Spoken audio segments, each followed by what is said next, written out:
Sumerians were not the first, that the Hindu culture, the Sanskrit language, is at least 25,000 years old with proven records. Now, if you choose to disagree with that, then that is your choice. But I have seen documentation that the Sanskrit language goes back, what I have seen, at least 8,000 years. The 25,000 years comes from a book that I have read, but I have seen in India, proven by the University of Calcutta, that this palm leaf that I looked at is 8,000 years old. Now, that is something that is not accepted in quote-unquote Western society.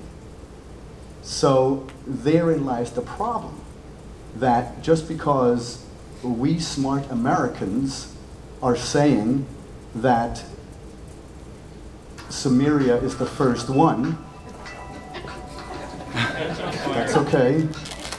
But for example, in Turkey, we have a site called Göbekli Tepe, where you have American scientists, American archaeologists working on that site, and none of them will tell you that that site is 15 or 12,000 years old, because it doesn't fit into, quote unquote, again, the Western chronology of archaeology. Now, the colleagues that they work with in Turkey disagree with what the Americans are publishing. Now, of course, it's a matter of national pride also, but at the same time, you have Turkish professors, and not homeless people who are saying this. You have actual archaeologists, Turkish archaeologists, who are suggesting that Göbekli Tepe is at least 12,000 years old. Now, who am I going to believe? Am I going to believe the Americans, who are saying, not just the Americans, but also some Europeans, that the statement of those Turks is wrong? Right there is a conflict of interest.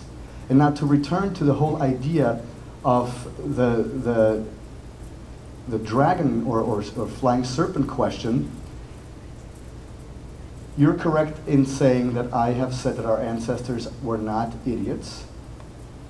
But what you have left out is, what I've also said is that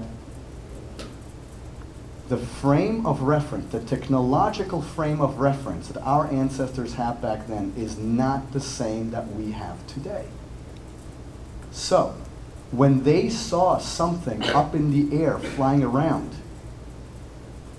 and they described it as a flying serpent, our ancestors were a people of nature.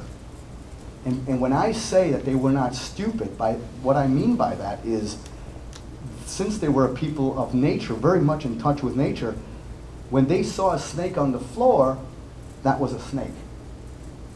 Now, to suggest that what they saw up in the air were actual real snakes that were flying is preposterous, in my opinion, because they knew that snakes are on the ground, and what they saw up there reminded them of a snake. They could describe it best with their vocabulary as a flying snake.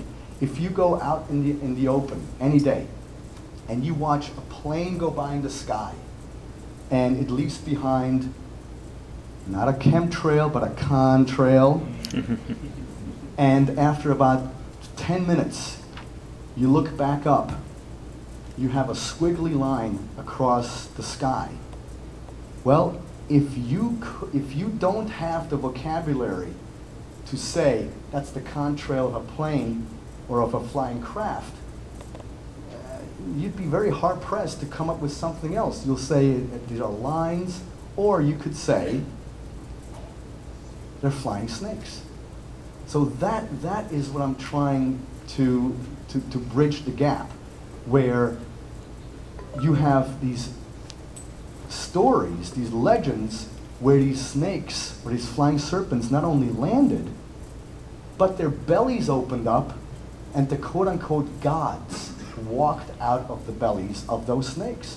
Now, you might not be familiar with this, and you can disagree with me all you want. You are not going to dissuade me. I mean, you know, my mind is set, and it'll be set until I'm 102 years old. So, you know, I appreciate that you disagree with me, but as Bill O'Reilly says, we would have to agree to disagree.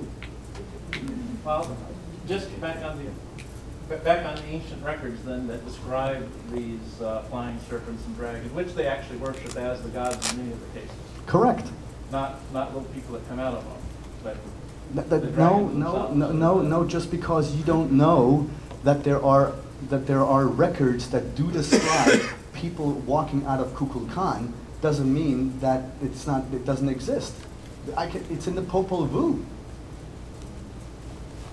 There's pictures of him swallowing people and things like that. But it may Yes, why? Because it's an artist's rendition that the person walked into the snake and then lifted off. That is one way of describing that person has been swallowed up by a monster. I mean, Jonah and the whale.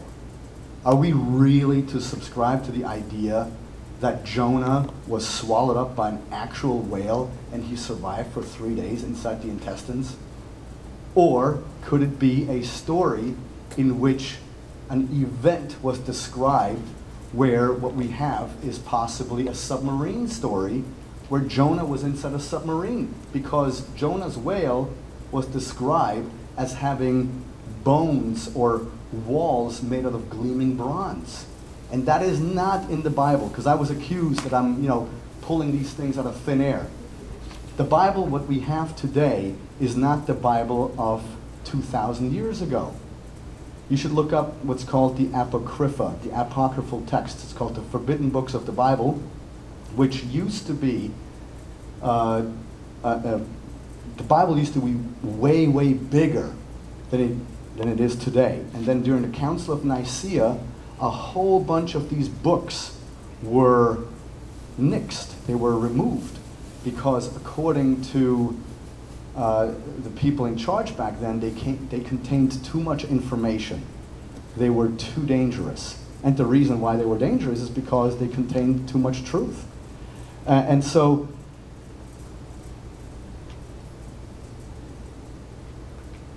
the fact that these stories are also accompanied with descriptions of the earth trembling when these serpents descended from the sky with dust and noise, you know, and everything, and everybody falling to the ground because they were afraid, it's because, look, Arthur C. Clarke described the ancient alien theory best.